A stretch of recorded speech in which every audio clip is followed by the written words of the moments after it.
Hey guys, it's Ashlyn with Life After Traumatic Brain Injury, and today I'm going to talk to you guys about mental illnesses and their connections to brain injuries. There is almost a guaranteed fact that there is going to be any form of mental illness with any form of brain injury. The severity is based off the Glasgow Coma Scale. 15 to 13 is mild, 12 to 9 is moderate, and then 8 to 3 is severe.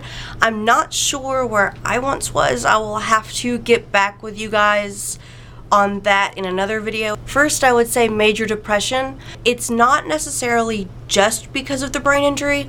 I do believe it is from isolation. I am going to include a link in the description so that way you guys can go to the Brain Injury Association's website and you can use that resource to find your local brain injury association. I definitely suggest it. I don't know where I would be right now without having those other survivors' advice from medical professionals who specialize with brain injuries. And then some other common mental illnesses are mania, OCD, PTSD.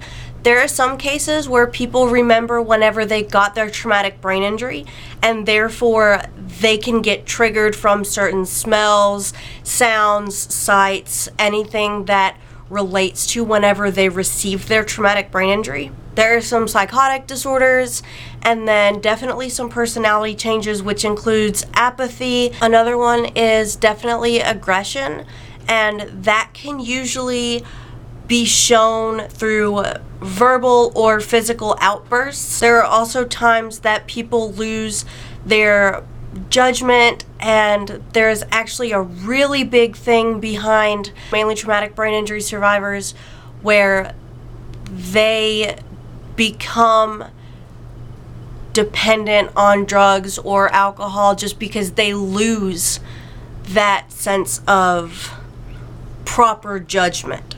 I started whenever I came back in 2015 with major depression, and I definitely think that is 100% involved with my isolation. I had no brain injury friends. Most of my doctors are in Atlanta. After I got involved with the Brain Injury Association, CABIA, I was finally able to talk with other survivors. I was able to get advice. I was able to share experience. I'm going to include a link in the description below that is the National Brain Injury Association website, so you can use that link and you can find the closest association near you. I definitely suggest it. I really don't know how I would be right now if I had never been involved. Even though all of our brain injuries are different, I still feel a connection with every single person. Later on, I developed OCD.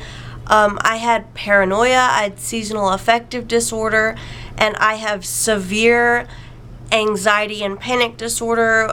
I recently developed PTSD from my car accident in May. The reason that generally it's more exhausting and takes so much more effort to brain injury patient survivors is because our brains are having to function so much harder to do even the most simple thing: tie our shoes, brush our teeth, wash our hands, eating, putting on a shirt. Anything is just so exhausting, and that makes it even harder whenever it's involved with mental illnesses. Generally, it's whatever part of the brain damaged the most is part of what makes the mental illness more specifically that much harder.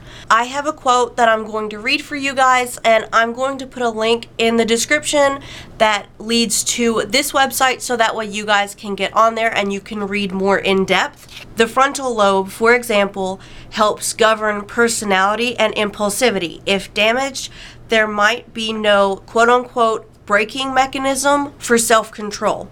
And I know definitely whenever I had just gotten home and I was in my new recovery at home, I had some situations like that. I don't remember every single time, but I do know that I had a lot of issues like that. I know the part of my brain that I damaged the most in my car accident was my Broca's area, which is for speech and language and unfortunately that has caused me to have aphasia. Aphasia is basically not having the right words, not really just words aren't friends.